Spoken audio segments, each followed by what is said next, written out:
pensez que la Silicon Valley a tout inventé? Que les réseaux sociaux sont nés au début des années 2000? Que les startups, c'est nouveau? Eh bien, pas tant que cela.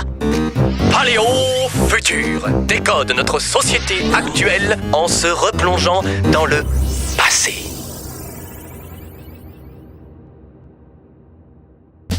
Bien avant Steve Jobs, et plus récemment Elon Musk, un autre entrepreneur marie technologie, commerce et marketing, les trois composantes qui ont fait le succès de ces légendaires innovateurs. Mais lui est français, fils de bijoutier et polytechnicien. Il s'appelle André Citroën. Il est le premier Européen à rêver de mettre chacun de ses concitoyens derrière un volant. Ses méthodes sont révolutionnaires. Au début du XXe siècle, il organise des lignes de production à la chaîne, un procédé encore très peu utilisé en Europe et popularisé par Frederick Taylor et Henry Ford.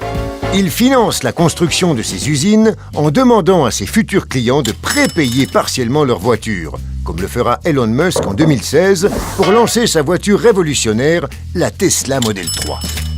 Il serre les marges au maximum et développe son propre réseau commercial qui devient un outil stratégique dans la distribution des produits.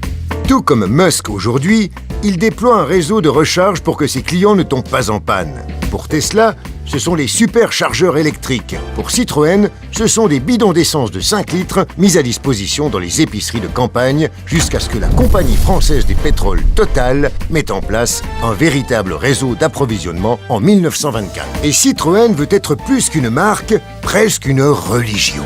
Le patron crée un rapport quasi mystique entre ses clients et ses produits.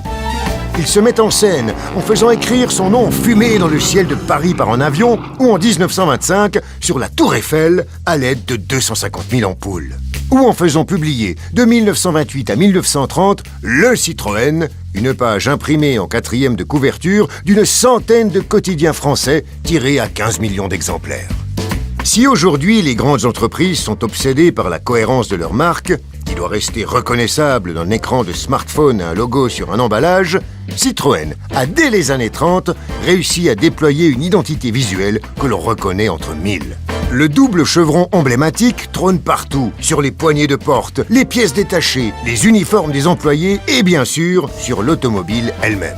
Ne reculant devant rien, André Citroën lance des produits dérivés tels que livres pour grands et petits, jouets, expositions, conférences, films et pavillons d'exposition. Ingénieur, artiste, génie de la communication, André Citroën voit juste et comme ses successeurs, il sera récompensé de son audace quand sa petite start-up passera de l'ombre au 2e rang mondial du secteur en 1932. Une belle réussite construite avec les mêmes ingrédients utilisés par certains entrepreneurs américains du XXIe siècle.